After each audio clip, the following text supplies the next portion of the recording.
My fiancé disappeared for 2 weeks to enjoy his bachelor party, and when he came back, he was furious because I canceled the wedding. 16 days before my wedding, my phone turned into a tiny haunted house, buzzing and glowing and then going dead every time I needed it to do the one job it was built for. My name's Marin. I was standing in my apartment kitchen in the United States, barefoot on cold tile, staring at a calendar full of wedding errands and trying to convince myself the nerves were normal. The plan was basic: confirm the deliveries, pick up my dress after the last tiny alterations, and make sure the seating chart didn't start a civil war. And then my fiancé vanished. Not like, oh, he's taking a long shower, or he's in the car and the signal is bad. I mean vanished as in I called and got nothing. I texted and got nothing. I tried again and again until my thumb hurt. And the only thing I got back was that stupid little message that basically says, your call is going nowhere. At first I did the polite panic, the normal person panic. Like, maybe he fell asleep early. Maybe his phone died. Maybe he's with his parents and it's loud. But by late afternoon, my stomach had that hollow, floating feeling, like my stomach was dropping. I called his mother because I didn't know what else to do, and she answered on the second ring with the exact tone of someone who already had a script. She went, "Oh, hi, sweetie," like I'd called to chat, and I told her I couldn't reach him and asked if he was with them. She paused and then said she hadn't seen him since yesterday and that he was probably just busy, which was insane when your son is about to get married.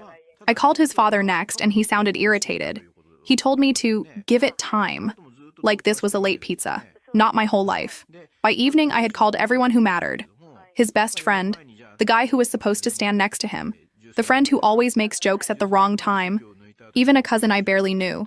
Nothing. Nobody answered. And the few who did gave me the same vague nothing. I haven't heard. He's probably fine. Relax. Relax. Sure. Totally. Let me just relax while I'm imagining him lying in a ditch somewhere like a tragic headline, yes. My brain went straight to the worst.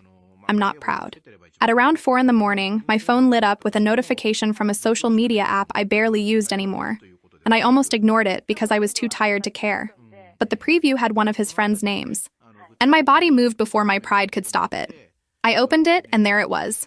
A photo dump, bright lights, a crowded bar, drinks in the air, and my fiancé in the middle of it, grinning like he didn't have a wedding coming up and a fiancé losing her mind on a couch. The location tag said a party city across the country, the other side of the country. Not a neighboring town, not a quick road trip, not even a different state. A whole time zone away. I stared at the screen so long my eyes watered. And I remember whispering out loud, "You've got to be kidding me," like the room might laugh with me. I zoomed in on his face and I felt this wave of heat go up my neck, because he didn't look scared or lost or regretful. He looked carefree. He looked like the version of him I used to love at parties in college. The version who could shrug off responsibility like it was a jacket. Except this time the responsibility was me. So yeah, that's how those last 2 weeks before my wedding started. Me in sweatpants, smelling like anxiety, watching my fiancé party on the other coast while my stomach tried to fold itself into a knot. If you're wondering how I handled it, the answer is not well. By the time the sun came up, I had done what any sane person would do after finding out their fiancé ran off to the other side of the country without telling them. I turned into an amateur investigator fueled by rage and caffeine. I looked up the bar from the tag. I checked flight times like I was planning a rescue mission. I scrolled through every picture like it might suddenly reveal a hidden explanation. And I kept telling myself there had to be a misunderstanding. Maybe it was an old photo. Maybe it was a joke. Maybe he got dragged there against his will, I know. I was bargaining with the universe like a clown.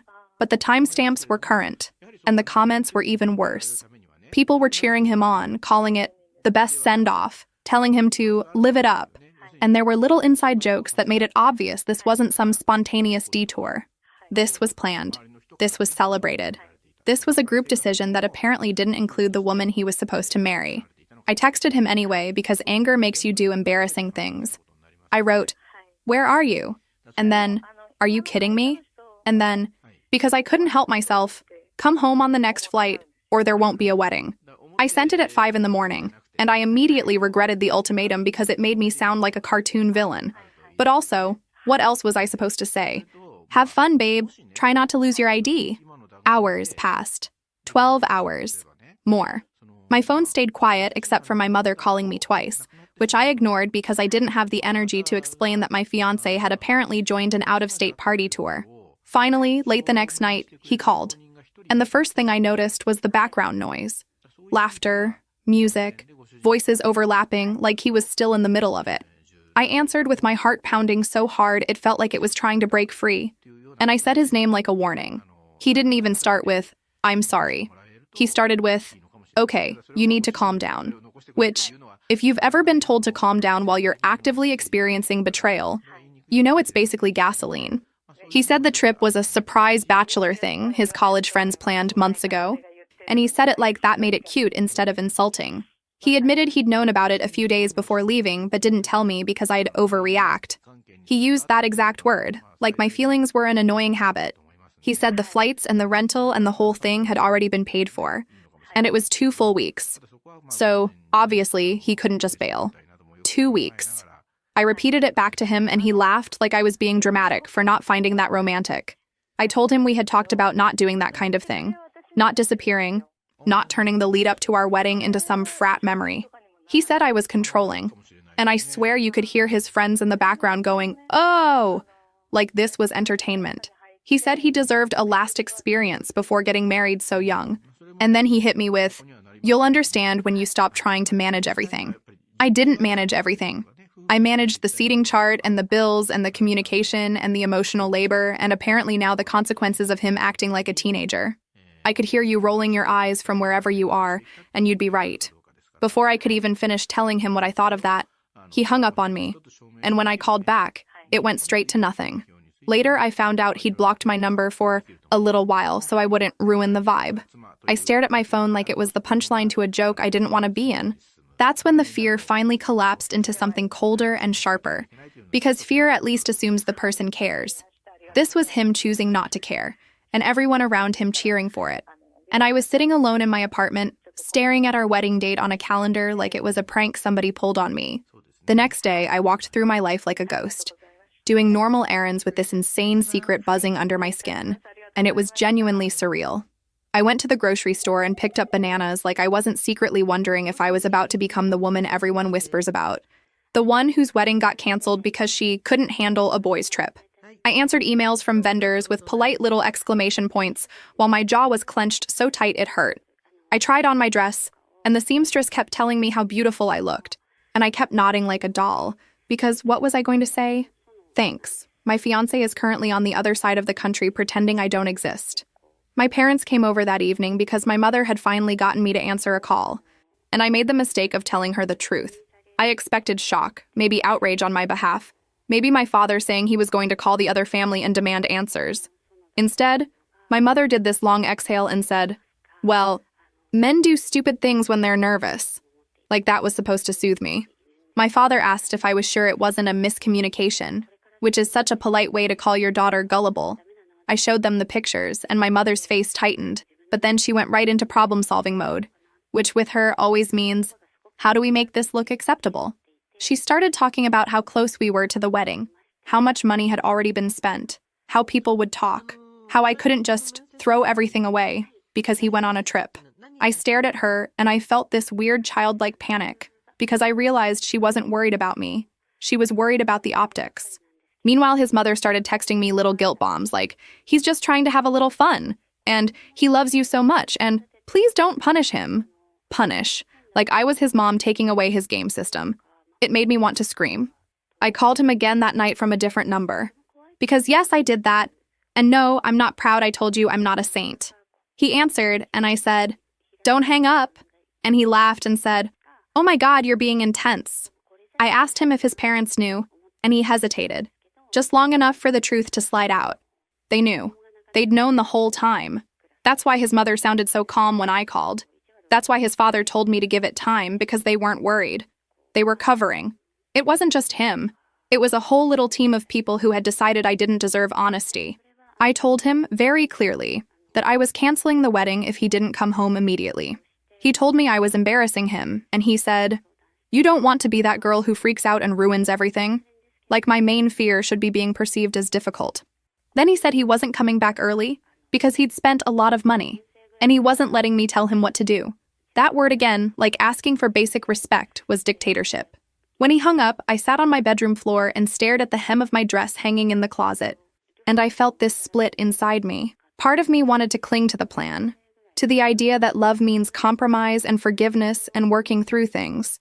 And part of me, the part that had been swallowing little disappointments for years, stood up and said, quietly, "No, not this." The truth is, that trip didn't come out of nowhere. It was just the loudest version of who he'd always been when his friends were watching, and who I'd always been when I was trying to keep things smooth.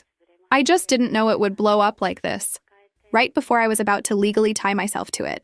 So on the third day, with my hands shaking and my stomach empty, I opened my laptop, pulled up the guest list, and I made the decision that would change everything. And yes, my hands were still unsteady while I did it, because being sure doesn't mean being calm. Canceling a wedding is not one big dramatic moment like in movies, where you run down an aisle in slow motion and everybody gasps. It's 1,000 small humiliations, it's spreadsheets and emails and deposit policies. It's you sitting in your living room writing the same sentence over and over, trying to make it sound less insane. The wedding is no longer happening. And it's you realizing, in real time, how many people are invested in your relationship as entertainment. I started with the venue, and I cried on the phone because the coordinator was kind, and I hated that she was kind, because kindness made it real. The cancellation fee was brutal, and I had to say out loud that I understood, that it was policy, that yes, I would pay. I called the caterer next, then the florist, then the person doing the music. Each call felt like ripping off another layer of skin. I could practically hear dollars evaporating, and in the back of my mind I kept thinking, I'm paying to be disrespected. Love that for me. Then came the guests. There were a lot, not because I'm some social butterfly, but because our families are the type that treat weddings like community events, like a public announcement of status. I didn't want to send a mass message because it felt too cold, but I also didn't have the emotional strength to individually explain it 150 times. So I did this weird in-between thing where I sent personal-ish messages that were still copy-paste. I told them he had disappeared for an out-of-state trip without warning, that he refused to come back, and that I couldn't move forward. I asked them not to contact him about it yet because I needed space to manage the fallout.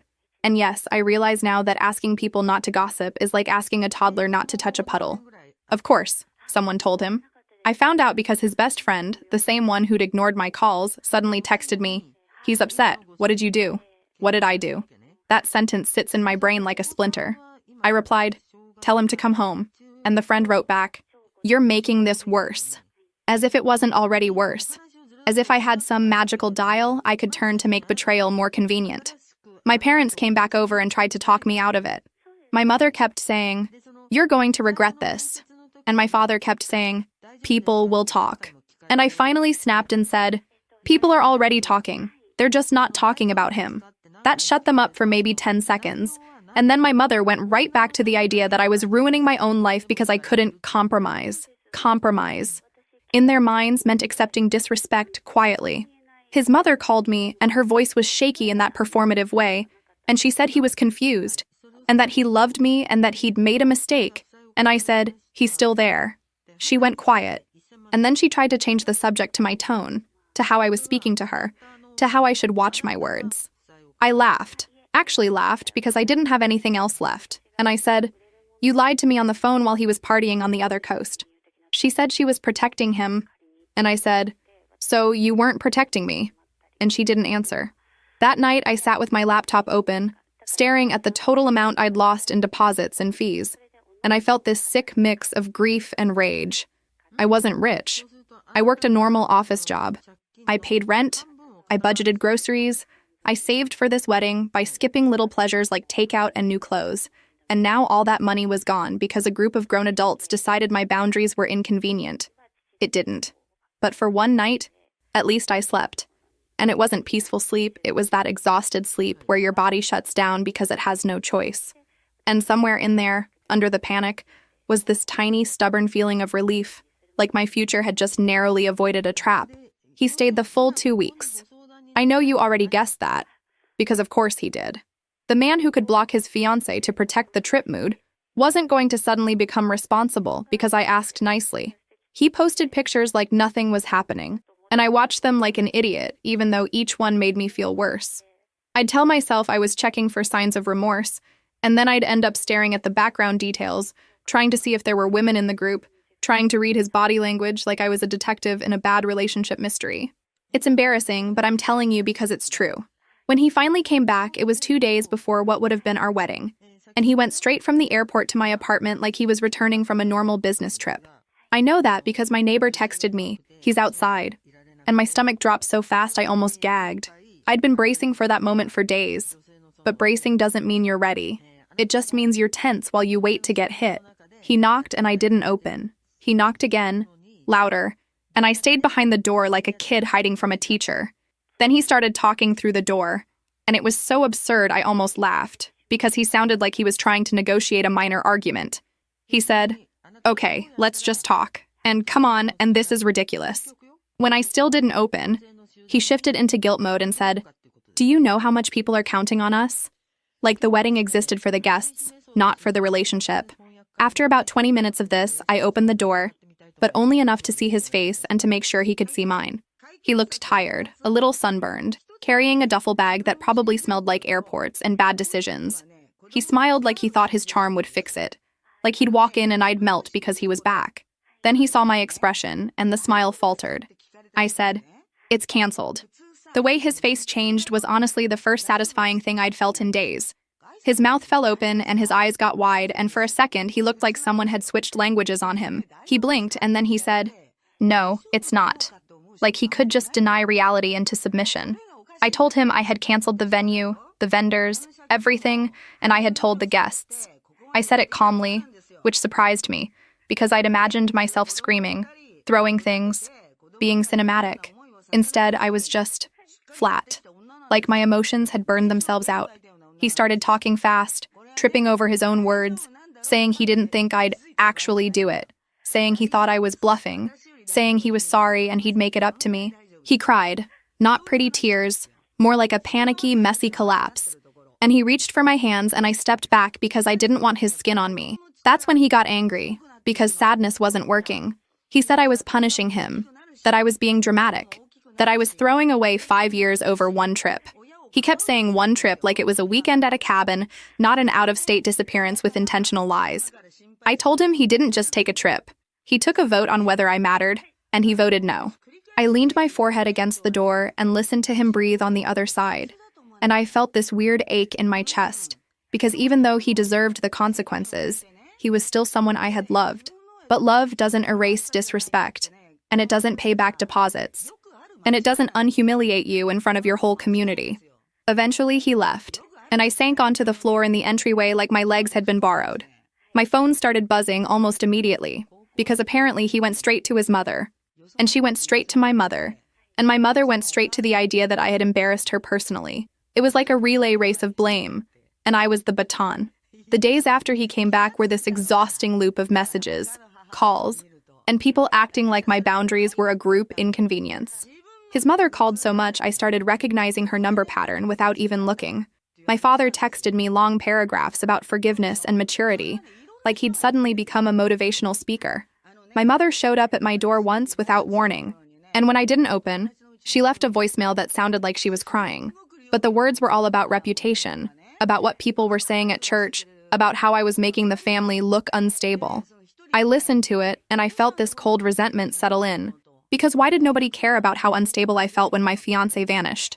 He tried different tactics. At first it was apologies, long messages about how he loved me, how he'd been stupid, how he wanted to prove himself. Then it turned into anger when I didn't respond. He'd text, "You're really going to do this?" And then, "So you're just going to ignore me now?" Like he was the victim of silence, not the person who had weaponized silence by blocking me while he partied. His friends joined in, which was honestly the grossest part. I'd get messages from people I barely knew telling me to give him a chance and stop being dramatic, and I'd sit there thinking, why are you so invested in my humiliation being reversible? It felt like they wanted the story to end in forgiveness because that would make them less guilty for encouraging him. My job became a weird stage too, because of course the gossip made its way there. I worked in a plain office, nothing fancy, just a lot of emails and meetings and people pretending to be busy. I went in on Monday and tried to act normal, but my face must have been a billboard, because a coworker asked if I was okay in that overly sweet tone that means they already know. Then another coworker made a joke about bachelor parties, and I laughed like it was funny because I didn't want to cry at my desk. By lunchtime, I'd heard my own story told back to me in fragments. and not always accurately. Then my mother said the thing that broke something in me. She said, "You always have to make a point," like my backbone was a personality flaw. And I realized that in their minds, I wasn't a daughter who was hurt. I was a daughter who was difficult. They didn't want me to be safe or respected. They wanted me to be agreeable. His mother called again that night, and I answered because I wanted to stop the endless buzzing. And she said he wasn't eating, he wasn't sleeping, he was destroyed. I said, "He was fine across the country." And she gasped like I was cruel. She told me I was being hard-hearted, like I was supposed to soften so he could feel better. I told her I needed my money back for the deposits and fees, at least half, because it was his choice that caused this. She said, "That's not fair." And I laughed again, because I kept laughing when things got absurd, like my body didn't know what else to do whenever someone tried to rewrite reality. Not fair was my fiancé disappearing and making me pay to cancel. When I hung up, I looked around my apartment and felt this strange loneliness, because I had expected my family to be my team, and instead they were acting like I was a problem to manage. I sat on the edge of my bed and thought, maybe this is what growing up actually is. Not getting older, but realizing the people who are supposed to protect you sometimes just want you to be convenient. And yes, that thought made me cry, ugly cry, face in a pillow, because I wasn't just grieving a relationship. I was grieving the fantasy that the people around me would choose me when it mattered. A week after the cancellation, I started hearing the new version of me, the one my ex-fiancé was telling everybody about, and it was honestly impressive how quickly he turned himself into a victim. Suddenly, I wasn't Marin who got blindsided. I was Marin who wouldn't let him have friends. I was Marin who tracked his phone, which I never did, because I'm not a spy and also I didn't want to know that much. I was Marin who made him miserable, which sure, we had normal arguments like every couple, but miserable. That was news to me. At first, I tried to ignore it because I thought the truth would speak for itself. Cute thought. The truth doesn't spread unless you tell people yourself, and I was too tired to be my own public relations team. Meanwhile, he was out there, telling people I had issues, telling them I overreacted, telling them he had to escape for his own sanity. Escape? From what? From making a phone call and saying, "Hey, I'm going across the country for 2 weeks." One of my mutual friends, someone I'd known since college, called me and said, "He's saying you were abusive." Abusive. That word made my ears ring. I asked what he meant, and he said my ex was telling people I used guilt and ultimatums and that I isolated him. And I felt this cold nausea because I could see exactly what he was doing.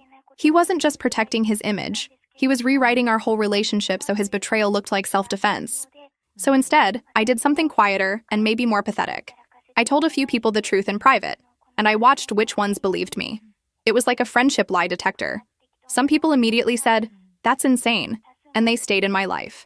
Others hesitated, tried to see both sides, and I felt this icy distance form. Because if you can see both sides of someone disappearing to the other coast without telling their partner, then maybe you're not my person. My parents, of course, didn't help. My mother actually said, "Well, you can be intense," like intensity was the same as abuse. I told her, "You're buying his story because it's easier than admitting he lied." And she snapped that I was making her choose. But wasn't she choosing already? Then she did something I still can't believe, even though it happened. She gave me an ultimatum. She said if I didn't at least meet with him and talk like adults. I wasn't welcome at their house for a while because she couldn't handle the tension. I stared at her and felt this weird calm, like my brain had finally run out of shock. I said, "So you're choosing him?" And she said, "I'm choosing peace." Peace apparently meant me swallowing my feelings so everybody could pretend nothing happened. I left their house and sat in my car for a long time, gripping the steering wheel, trying not to spiral. I wanted to call him and scream. I wanted to call my father and beg him to stand up for me. I wanted to call anyone who would tell me I wasn't crazy. So I blocked my ex-fiancé's number, not as revenge, but as self-defense, because my phone had become a pipeline for manipulation. I blocked his mother too. And when my mother texted me later asking why I was being extreme, I replied, "Because nobody else is protecting me." And then I turned my phone face down and tried to breathe like a person. The next morning I woke up and my first instinct was to check my phone, to see if the world had ended overnight, because apparently my brain thinks silence equals danger now. That was the moment I realized this was going to leave a mark, not just on my relationship status, but on my nervous system. Love that for me. Again. The days right after the cancellation were a blur of cancellation emails, awkward calls, and trying to get through work without crying in the bathroom. About 10 days after I canceled everything, I got an email from his friends, the ones who had been out of state with him, and just seeing their names made my chest tighten. The subject line was something like, "We're sorry," which is hilarious, because even their apology had a generic group project tone. I opened it anyway, because curiosity is my toxic trait. It was long, and it was written like they were trying to sound mature, like they'd all sat around and decided on the right words. And the more I read, the worse I felt. They admitted they had encouraged him to ignore me. And they said when he got nervous because I was texting so much, they told him I was just testing him. They wrote that phrase like it was a normal thing to say about a woman who was about to marry someone and couldn't reach him, testing him. Like I was a villain in a game show, not a person with a life. They said they told him not to come home early because if he did, it would set a precedent that I could dictate his choices. There it was again. The same dynamic they understood was dominance. They admitted they'd joked about me being upset and that they'd called me the warden, and I nearly spilled my coffee right there at my desk. Then they tried to soften it by saying they didn't realize how serious it was, that they thought he and I would laugh about it later, that they were caught up in the moment. But they weren't caught up. They bought out-of-state tickets. They planned 2 weeks. They told him to block me. That's not being caught up. That's being deliberate. I didn't even finish the email the first time. I scrolled down and saw the part where they started asking me to forgive him, and I slammed my laptop shut like it was hot. I sat there breathing fast, and this old familiar shame washed over me, because a part of me wondered if maybe I had been too intense, too serious, too no fun. That's what years of being told you're a lot does to you. It makes you question your own reality even when the evidence is literally glowing on a screen. Later, when I calmed down, I reopened it and forced myself to read the rest, because I needed to know what I was dealing with. The ending was exactly what you'd expect. They said he loved me, he was scared, he made a dumb choice, and I should consider giving him another chance. And they added this little line about how weddings are bigger than two people, like my relationship was a community property. I deleted the email and I didn't reply, and I felt this sharp clarity settle in. This wasn't just about a trip. This was about a whole network of people who thought my role in the relationship was to accept whatever they decided. I also started thinking about his family, how his mother would smile and compliment me and then casually undermine me, how his father treated everything like a power struggle. I used to think I could marry him without marrying all that, but now I realized I would have been walking into their system, and their system didn't have room for me to be an equal. I finally called a therapist because my friends were supportive, but they couldn't be my emotional dumping ground forever. And I needed someone who wouldn't say, just forgive him, because they were tired of hearing about it. In the first session, I sat there twisting a tissue in my hands, and I kept saying, I feel stupid. And the therapist said, you're not stupid, you're grieving. And I hated how true that was. Because I wasn't just grieving the wedding. I was grieving the version of my life I had already started living in my head. So yeah, I started therapy because a group of grown men treated my relationship like a prank, and my family treated my pain like a public relations issue. That feels like a very modern American origin story, honestly. I went through the motions for the next few days, numb and exhausted, just trying to get from morning to night. 2 weeks after the cancellation, the practical mess started, because breakups aren't just emotional, they're logistical. And logistics don't care that you're heartbroken. We still had months left on our lease, and I learned fast that fighting him would cost more than the penalty to break it. We had shared utilities, a shared credit card we used for wedding expenses, and a bunch of tiny subscriptions that kept putting his name next to mine like a bruise. I called him, through my therapist's suggested structured communication plan, which basically means I sent a calm message asking for a time to talk about financial separation. He responded hours later with, "Why are you being like this?" And then he said he wouldn't pay any of the cancellation fees because it was my decision. I read that line and I felt this spike of rage because, again, the way he framed it made it sound like I woke up and got bored and decided to cancel for fun. It was like he had no concept that actions have consequences unless the consequences were happening to him. I asked him to at least split the credit card balance, because it was both of us who benefited from the planning, and he said, "I didn't make you cancel." That was his favorite sentence for a while. He didn't make me cancel. He just made the situation impossible and then acted like my reaction was optional. In the end, I paid off the shared credit card myself over the next several months, because I needed his name out of my finances more than I needed to be right in the argument. I told his parents I needed to arrange a time for him to pick up his things, and his mother tried to put him on the phone, like she was running a hostage negotiation. I said no, and she said, "You're being childish." And I had to remind myself not to scream, because screaming just gives people an excuse to call you unstable. I told her I'd leave his things in boxes by the door, and she said I was cold, and I said, I learned from the best. Yes, I said it. It felt good for about 5 seconds.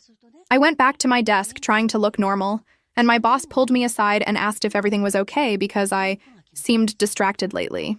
Not ideal.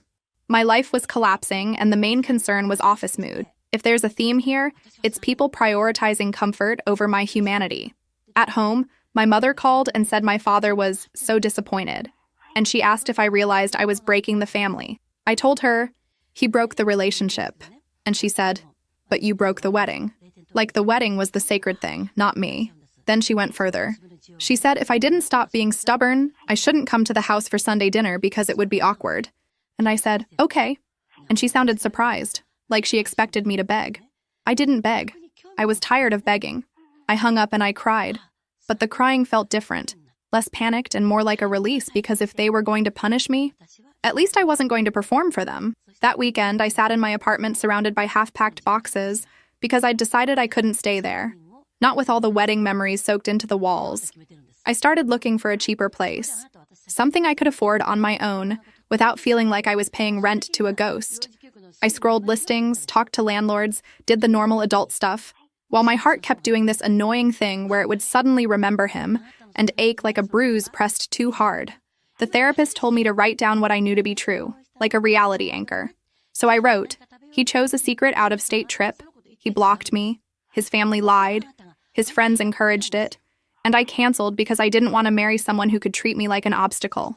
I wrote it over and over until the words felt less shaky. And that's how I started rebuilding.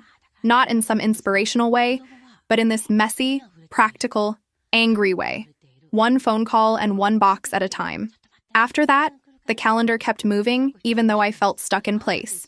3 weeks after he got back, he finally showed up to collect his things, and he brought his father like emotional backup, which told me everything about how he planned to handle it. The night before, his mother texted me from someone else's phone, getting around the block, with this half-apology, half-warning message, saying they were sorry things escalated, and they hoped I would be reasonable. Reasonable.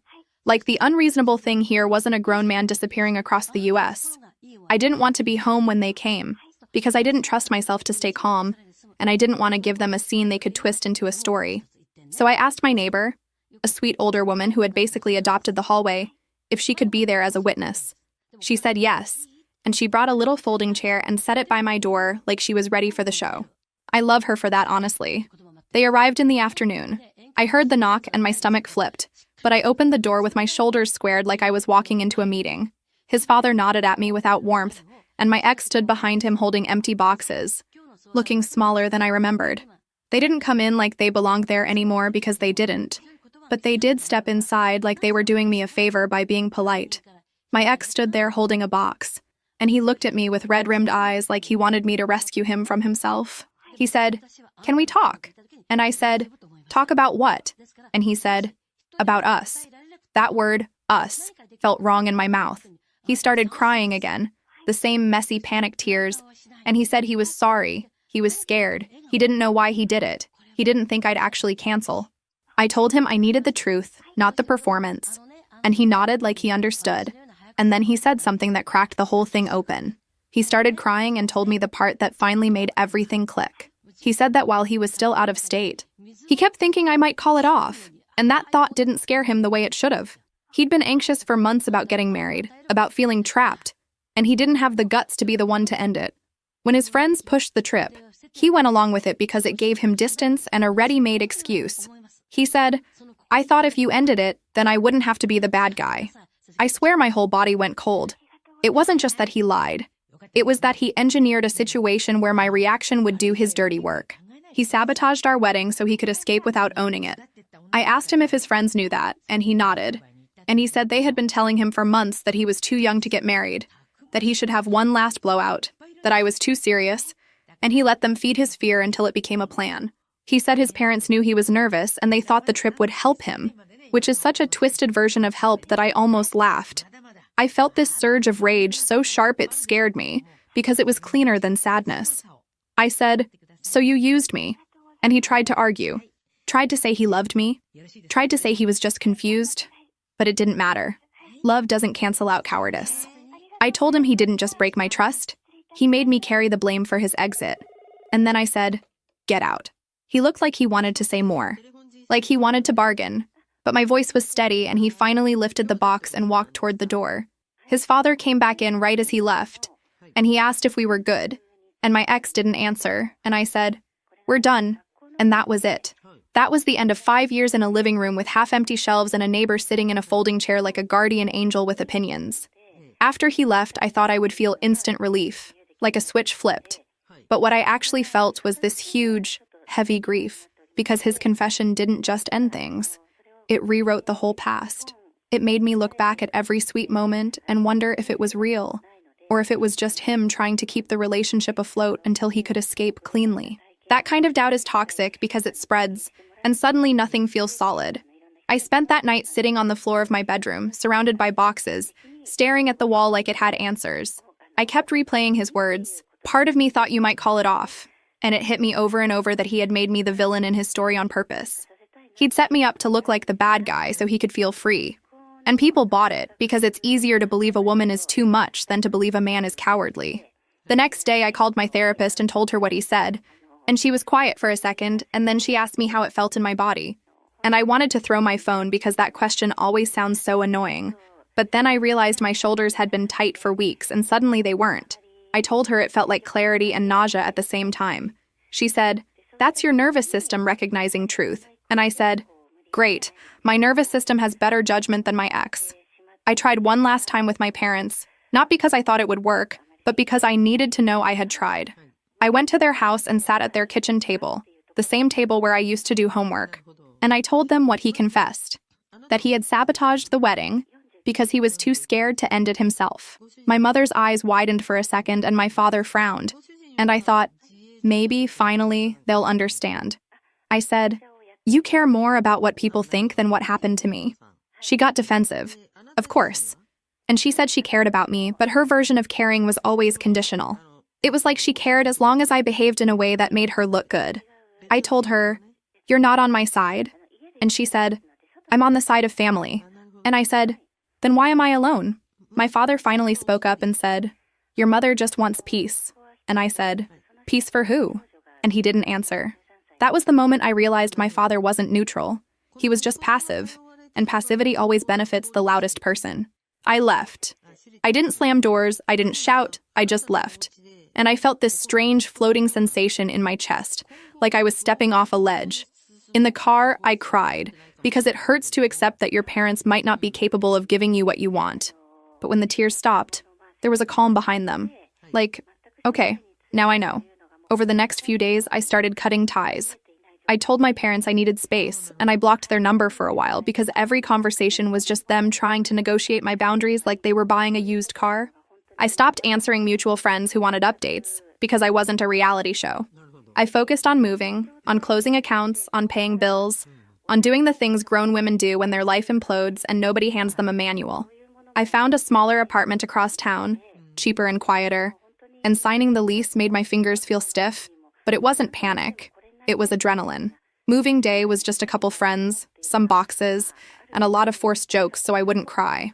When I packed the last of my stuff, I shoved the wedding dress into a donation bag without even unzipping it, because keeping it felt like storing a ghost. The months after that were less dramatic on the outside and more brutal on the inside, because that's how healing works, apparently. People think moving on looks like you smiling in a new outfit with a new haircut. But for me, it looked like waking up in the middle of the night with my heart racing because I dreamed he was calling and I couldn't answer. It looked like standing in the grocery store and suddenly crying in the cereal aisle because I saw a brand of cookies we used to buy. And yes, I know that's ridiculous, but grief doesn't care if you're embarrassed. Therapy became this weekly appointment where I would walk in trying to be composed and then immediately start venting like I had been holding my breath all week. I talked about the trip, the lies, the humiliation, the money, the way my parents reacted, the way his friends acted like I was a cartoon villain, and the therapist kept bringing me back to this idea that my boundaries weren't the problem. The problem was the people who benefited from me not having boundaries. I had to untangle so many patterns, like how I'd been trained in my own family to keep the peace, to smooth things over, to be reasonable, and how that made me a perfect target for someone who wanted a partner who would swallow disrespect. I started noticing how often I apologized automatically, even when I wasn't wrong. I started noticing how I'd say yes to things just to avoid tension. It was like discovering my own software had been programmed by other people. Financially, it was tight. Those cancellation fees had hit my savings hard, and splitting the shared debt was a constant fight. He refused to pay, so I talked to a lawyer, not some big dramatic legal battle, just a simple consultation where the lawyer looked at my paperwork and said, basically, you can try, but it might cost more than you'll get. So I did the painfully adult thing, and I paid it down myself over time, because I wanted him out of my life more than I wanted revenge. Some days I hated that about myself, because I wanted him to feel it, but peace has a price, and apparently mine was interest rates. I also lost friends. Not in a dramatic way, more like they faded, because they didn't want to deal with the discomfort of choosing a side. They'd send a thinking of you message once and then disappear. Or they'd say, I'm staying out of it, like neutrality was moral. I learned that a lot of people prefer harmony over truth, and that's how bad behavior survives. I started doing small things for myself, not in a new me way, more like tiny acts of rebellion against my own sadness.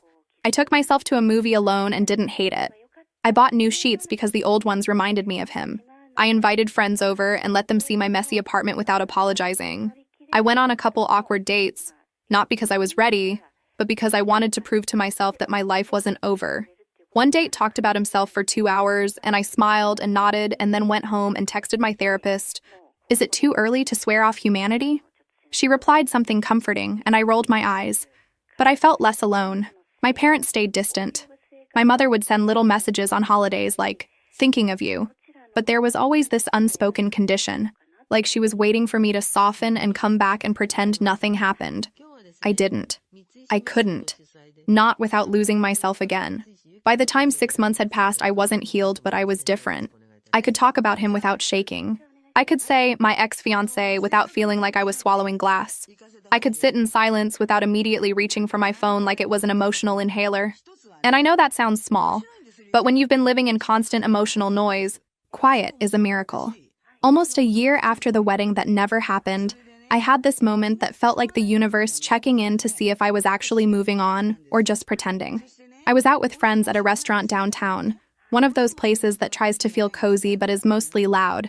And we were halfway through our meal when I looked up and saw him. He was across the room at another table with coworkers laughing like a normal person. And for a second, my brain did that stupid thing where it flashed back to us laughing together, and I felt this old reflex to soften.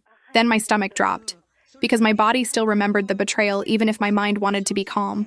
I froze with my fork mid-air, and my friend noticed and asked what was wrong, and I just mouthed, him. My friends immediately offered to leave, to switch seats, to cause a scene, because they're protective like that. But I didn't want to run. I didn't want to be the woman who leaves every room he enters. So I stayed, and I forced myself to take a sip of water, and my fingers felt a little unsteady. But I kept breathing. Of course he noticed me. He stared for a moment like he wasn't sure if it was really me, and then he did this thing where he composed himself and stood up, like he was about to be polite. He walked over, and I could see his coworkers watching, curious like they were about to witness a reunion. He smiled, tight and careful, and he said, "Hey," like we were old classmates. I said, "Hey," back, and it sounded weird in my mouth. He asked how I was, and I said I was good, which was true enough in that moment. He said he was working on himself, and I almost laughed because that phrase has become this generic apology for men who realize their actions have consequences. He asked if I wanted to talk sometime, and I said no, calmly. And his face twitched like he didn't expect a hard no in public. He tried to soften it by saying he just wanted closure, and I said, I already got it. And I could see him flinch, because closure is easier when it's mutual. And this wasn't mutual. I wasn't there to help him feel better about himself. The whole interaction lasted maybe 2 minutes. And it wasn't explosive. It wasn't dramatic. It was just flat. He wasn't my person anymore, and I could feel that in my bones. When he walked back to his table, my friends stared at me like they were waiting for me to collapse. And I didn't. I felt a little shaky, sure, but I also felt this strange emptiness, like the anger had finally left and there was just space. Afterward, in the car, my friend asked how I felt, and I said, like I just talked to someone I used to know. And that was the most honest thing. It wasn't that I forgave him. It was that I didn't want him anymore. And there's a difference. A few weeks later, a mutual friend reached out and told me my ex was telling people he was trying to grow, and that I was still mad. And I remember sitting on my couch reading that message and thinking, I'm not mad, I'm just not participating. He wanted me to either forgive him or hate him loudly, because both options kept him central. Indifference removes the stage. That's when I really started feeling like I was getting my life back. Not because I was dating someone new or because my parents suddenly apologized they didn't, but because my emotional weather wasn't dictated by his presence anymore. I could have a good day without it being interrupted by rage.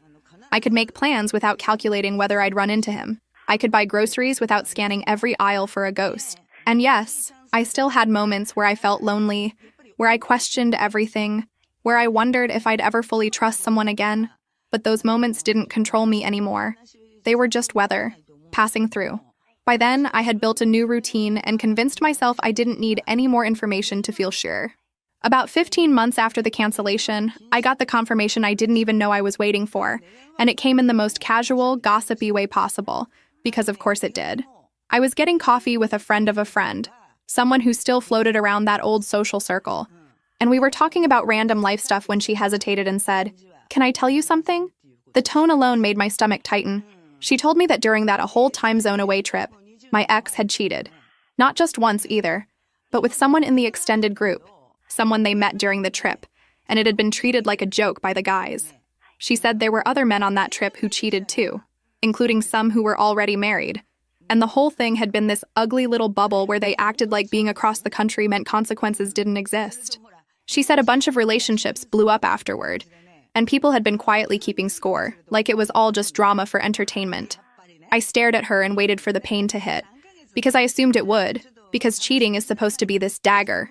But what I felt was relief, deep, validating relief, like my body finally unclenched in a way I hadn't even noticed was still clenched. Because if he cheated, then the whole uptight fiancé narrative was even more ridiculous. It wasn't me being intense. It was him being guilty and projecting. I told her I wasn't surprised, and she looked surprised at that. And I almost laughed because, girl, I've been living in this story for over a year. I know my cast. She asked if I wanted details, and I said no, because I didn't need to picture it. I didn't need the mental images. I just needed the fact. When I got home, I sat on my couch and stared at the wall for a while, and I thought about the night I found those photos, how my whole body shook, how I wondered if he was dead, how I blamed myself for panicking, and I felt this wave of anger, but it wasn't as sharp as before. It was more like a steady disgust. He let me believe he was missing while he was out there acting single, and then he came back and cried on my doorstep like I was the cruel one. I also thought about my parents, how they told me I was being stubborn, how they implied I was ruining my life, how they treated the wedding like a sacred event, and my feelings like an inconvenience. And I felt this heavy sadness because I realized they would never fully admit they were wrong. Even if I handed them proof, they would find a way to make it about my attitude. I didn't tell my parents about the cheating. Not right away.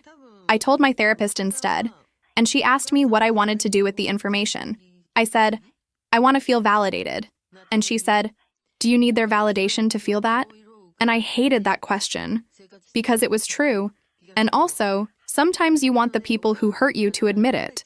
You want them to look you in the eye and say, you were right. It feels childish, but it's human. I did tell a couple friends, because I needed to say it out loud, and they reacted the way my family never did. They got angry for me. They said, he's trash, and I'm so glad you didn't marry him. And I sat there and let their anger wrap around me like a blanket. Yes, I know that sounds dramatic, but when you've been told you're wrong for so long, having someone be loudly on your side is like medicine. If I had stayed, if I had swallowed it for the sake of peace, I would have been married to a man who thought a trip to the other coast was a free pass.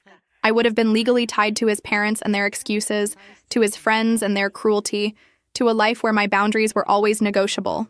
And that thought, more than anything, made me feel grateful for the version of me who canceled everything while her voice wobbled, because she didn't know the future. But she knew enough. I didn't hear from my mother directly for a long time, which should have felt like peace, but it mostly felt like an ache that changed shape. 18 months after the wedding, that wasn't. My mother called me from a number I didn't recognize. And I almost didn't pick up, because unknown numbers feel like danger now. But something in me said it was her, and I was right. The second I heard her voice, My shoulders tensed like my body was bracing for impact. She didn't start with an apology. She started with this careful, hesitant tone, like she was walking on ice, and she said, "Hi, honey." And I said, "Hi," because I'm still wired to be polite even when I'm angry. There was this awkward pause where neither of us wanted to be the one to say the real thing. And then she said, "I've been thinking about everything," which in her language usually means she's about to justify herself. She said maybe she had been too hard on me back then, and she said she was sorry if I felt unsupported. If I felt. That little qualifier made my jaw clench. Because it's the classic non-apology where the focus is my feelings, not her actions. She said she did what she thought was right as a mother, and she wanted peace, and she didn't want me to throw away my life over pride. Pride. Like my boundary was ego. Then she casually dropped a piece of gossip like it was a neutral fact. She said my ex was engaged again to someone he'd met not that long ago, and the community was talking, and his family was acting like nothing happened, planning a new wedding like the last one didn't end in flames. My mother said it with this weird tone, half scandalized, half impressed, and then she said, "See, he moved on."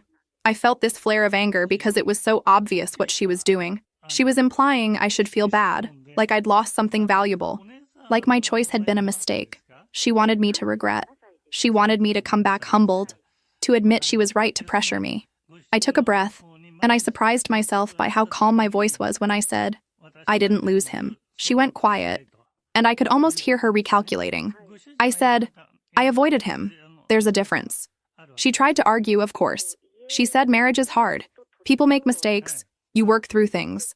I said, he disappeared across the country, blocked me, cheated, and admitted he wanted me to cancel so he didn't have to end it.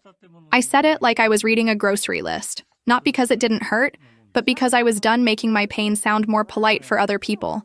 She tried to pivot, saying she didn't know about the cheating, and I said, "You didn't want to know."